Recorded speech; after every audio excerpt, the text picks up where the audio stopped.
Hi, this is Chris Young. Welcome to episode 47 of Contemplating Life. This week, we continue my nostalgic look back at my college days, especially my third semester at IUPUI, spent primarily at the downtown campus. Before we get into this week's episode, I need to do some housekeeping. I'd planned to do one or two more episodes and then take a few weeks off for the holidays. I have some assistive technology projects I want to work on. I just need to put my head down and pour myself into those projects for several days at a time.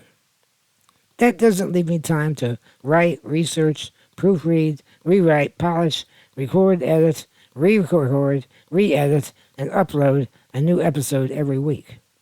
So I really need to take a break to work on other things. Well, when I finished writing this episode, it was almost twice my normal length. I went back and forth several times, trying to decide if I should do it all at once or split it. Ultimately, I decided to split the episode, even though the first half was going to be a little bit short. I've added a couple of extra anecdotes to the first half to flesh it out. By having two episodes already written, that will give me a further break. This episode's a bit of a backstory for next week's episode, which I think is a really good one. But I also think you'll find a laugh or two this week as well. After next week, I'll be taking a break until approximately the first of the year. Also, you should look forward to my annual Oscar movie reviews coming sometime in February or early March. So, let's move along to today's episode. For my third semester, I was stuck yet again without any computer programming course that I could take. So I decided to primarily focus on the downtown campus where I could pick up some of the liberal arts requirements and get them out of the way. I still took a calculus class in the evening at the 38th Street campus, but everything else was downtown during the day. Now, the girl watching at the downtown campus was far superior to that at 38th Street. There was a joke that IU students told about Purdue. I think it was equally applicable between the two campuses, which downtown was mostly IU and 38th Street was mostly Purdue. Question: what do you call a good-looking woman at Purdue? Answer: a visitor. Sadly, the stereotype was based on reality. Purdue was an engineering and science school, and the 38th Street campus had very few women. The majority more closely resembled Amy Farrah Fowler than they did Penny Hofstadter. And the opposite was true of downtown campus. Okay, here's a trivia question. What was Penny's maiden name on the Big Bang Theory TV show? Answer at the end of the episode. There was one particularly strange and unattractive girl in my physics class named Kat with a K. She always dressed quite bizarrely with a lot of scarves and ponchos with dangling fringe. One day she sashayed by me as she entered the class, and the fringe on her poncho got tangled up in the joystick on my wheelchair. My wheelchair took off flying across the room, and I crashed into a table at the front of the classroom. I'm quite embarrassed to admit that we said some very nasty things about her looks. Someone suggested she was so ugly. How ugly was she? She was so ugly she should not have been named Cat. She should have been named Dog. From that day forward, she was referred to as Cat the Dog. Even those days, at the horny young age of 19, I wasn't really so shallow that I felt that looks were everything. There were simply more women downtown in the liberal arts program, and especially the nursing programs, than there were in the computer, science, and engineering programs at 38th Street. That's not to say there were no attractive women at 38th Street. I had a lab partner in physics who was pretty easy on the eyes, even if she was a little bit of a nerd. There was a guy who was a teaching assistant who came up to her one day and asked her out for coffee right in the middle of physics lab. She politely turned him down. One of the other girls in the class who witnessed this asked, "Who was that guy?" We explained he was a teaching assistant. The other girl asked, "Well, what does he do?" My lab partner, who was the target of his advances, replied, "Apparently anyone he can get his hands on." As for me, after chasing my first true love, Rosie, through junior high and high school, as well as taking a freshman girl named Cheryl to the senior prom, I eventually swore off dating any more women in wheelchairs. I concluded that the combination of two disabilities would make a long-term, happily ever after relationship prohibitively difficult. There were several smart, attractive women in wheelchairs at IUPUI, and although I was friendly with them, I never pursued a relationship with any of them. My friend Mike, that I spoke about last week, dated a gal for several months who was the most attractive disabled girl I ever met. I held out hope that once someone got to know me, I might have a chance at romance with an able woman. I knew that such a person would be very rare, so I wouldn't have the opportunity to, I guess you'd say, shop around. Now, a nursing student theoretically might offer a better chance at success. I think I was buying into that cliche one of my Northwest High School classmates had proposed about wounded veterans falling in love with their nurses. I had the attitude that if anyone showed any interest in me at all, I had to try to make the very best of the friendship, in hopes that it might grow into something more. See, I had learned from my experience with Rosie not to discount the value of being just friends.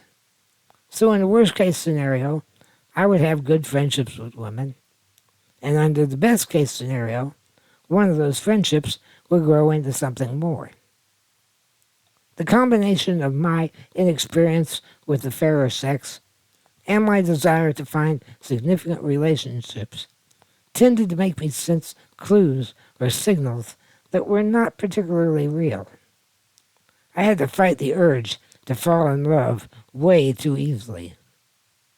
Looking back on the situation years later, I joked, it was sort of like if I went into McDonald's and the good-looking girl behind the counter said, "You want fries with that?" I had to resist the temptation to think, she must love me. She's worried I'm not getting enough fries in my diet.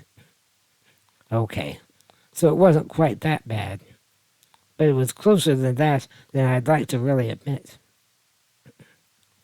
Let's talk for a minute about the downtown campus facilities. Previously, I described how difficult it was to get around the 38th Street campus, but it was much easier downtown. In those days, the campus consisted of only 3 buildings, all of which were completed in 1971, when I was in high school. I've included various photos of these buildings in the YouTube version of the podcast, and there's a campus map linked in the description. As you can see, there are well over a dozen buildings nowadays. First of all, we had Kavanaugh Hall. It was on the south side of West Michigan Street on University Boulevard. It's a 5-story building that was the heart of the campus. It was the first academic building of the official IUPUI campus. It's named for Robert E. Kavanaugh, the former dean of IUPUI's predecessor, the IU Extension campus. It housed classrooms, department offices, and the campus bookstore. Although there were 4 steps at the main entrance, off to each side there were standard, code-compliant wheelchair ramps. 2 publicly available elevators connected the 5 floors and the basement, so there was no problem with getting around in a wheelchair. You didn't have to have keys to use the elevators, everyone used them, and there were always plenty of people around who could push a button for you. A few hundred feet southeast of Kavanaugh, across a courtyard, was a building then known as the Blake Street Library. In the basement of that building was a cafeteria known as the Hideaway.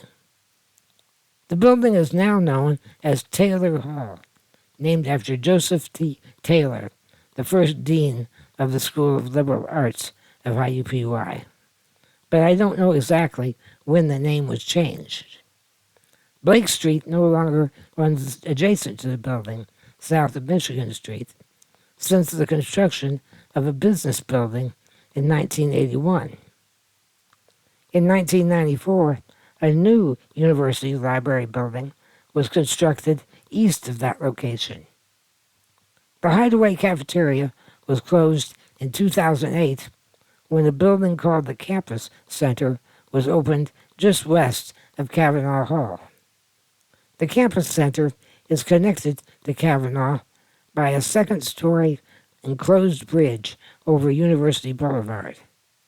It houses food service, bookstore, recreation facilities, and other student services. The third and final building available when I was there was the Lecture Hall, located across a courtyard due south of Kavanaugh. I forget if it had 4 or maybe 5 amphitheater-style classrooms of varying sizes, positioned together in the center of the building like wedges of a pie. An outer concourse surrounds the entire cluster. There are multiple ground-level entrances that are completely accessible. No need for a ramp. I would sit at the top row of the seating area with the stadium seating extending below me. The swivel seats are fastened to the floor in front of a small rail table that extended the length of the row. If I sat in the aisle, I could get up close enough to the table to set a notebook on it. I rarely, if ever, took notes in class, but I needed something to write on during written tests. Photos of the facility today that I found online show more modern theater seating with an armrest table that folds up into position. So I don't have anything to show you how it looked in the early 70s. There was a fourth building constructed downtown while I was in school, but I never had any classes in it. It was originally supposed to be called the Science, Engineering, and Technology Building, with the idea that all of 38th Street programs would move into it. But by the time it was completed in 1975, the name was shortened to just Engineering and Technology. That final move from 38th Street to downtown wasn't completed until the early 1990s. My transcript reveals I took Integral Calculus and Analytical Geometry Part 2, Math 164. I'm certain that was at the 38th Street campus in the evenings. Downtown in the morning, I had Sociology S163, Social Problems, and it was in the lecture hall. After that class, I would go to lunch every day in the Highway cafeteria. Now, we already discussed my third semester French class that I took a few episodes ago. I also took a class called Psychology as a Social Science, Psych B104. There was a companion course I took in my fourth semester called Psychology as a Biological Science, Psych B105. I didn't like the biology class very much. We had to memorize lots of brain anatomy and physiology, and I'm just not big on memorization. The only interesting thing that happened in that psych biology class was the instructor discovered he could create his handout materials printed on computer paper cheaper than he could with a copy machine.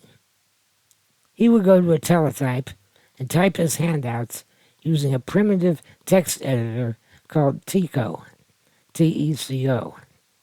That was an acronym for Text Editor and Corrector. It was designed more for computer programming than general word processing. I remember this was the early 1970s, so there are no desktop computers or word processing software. He could print out multiple copies of his handout materials on computer paper, and the university only charged him 1 penny per page. In contrast, if he typed it on a typewriter, used whiteout to correct his mistakes, and then take it to the copy room, they would charge him 10 cents per page. The end result was all of our class notes were in all uppercase, printed on green bar computer paper. I got a B in the course. As I said, I enjoyed the psychology as a social science class much more. On the first day, the teacher wanted us to get acquainted with one another. So she said, introduce yourself to the people sitting around you. She said, try to remember something unique about them. Don't go by what they're wearing, because tomorrow they'll be wearing something different. I chimed in, yeah, I'm sure if I came in tomorrow in a blue wheelchair instead of a red one, people wouldn't recognize me. They didn't know whether to laugh or not, but when I laughed, then they did. The teacher told one of the favorite stories I ever heard while I was in college. She said when she was an undergrad studying psychology, there were various research programs you could sign up for to earn extra credit or to earn a few dollars. Normally they were boring things like watch for the light to turn from red to blue and then push the button as quickly as you can.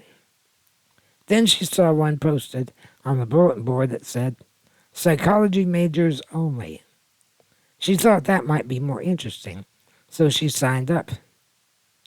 In the experiment, they showed her a series of drawings, and she was supposed to describe what was going on. For example, in one, a young boy was sitting on a park bench with his head down and a sad expression on his face. A man sat next to him, patting him on the back. She knew if she said none of the other boys would play with him, and the dad was consoling him, it meant she had trouble relating to others, or she feared rejection. If she said the boy struck out playing baseball, it meant she had a fear of failure. Other possible descriptions would reveal something about her relationship with her father. No matter what description she came up with for this scene, she knew what the psychological conclusion was going to be, and she didn't want to reveal anything about her personality. She finally picked what she thought was the least troublesome description of each scene. When the experiment was over, they revealed to her its true purpose. They didn't care what she wrote. They were videotaping her to study facial expressions during stress. They knew if they gave the test to a psych major that they would do exactly what she did, which was to second guess and psychoanalyze every possible answer. The test was merely an instrument to induce stress. They showed her the videotape of herself. She said she made all sorts of bizarre facial expressions. She was chewing on her pencil. She was tapping on the table. She was flipping her hair back repeatedly. They got a lot of good data of stress-reduced reactions out of her. As I said, I really enjoyed the class, and I was awarded an A. I didn't realize at the time that years later I'd be studying personality and psychology to a series of self-help seminars on the Enneagram personality typology.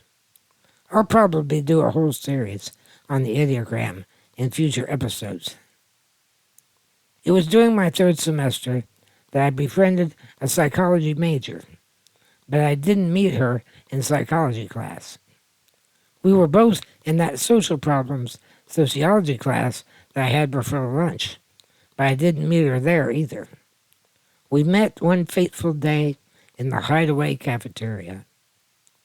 She was the first woman I ever dated who was not disabled, and the result was a friendship that lasted for decades.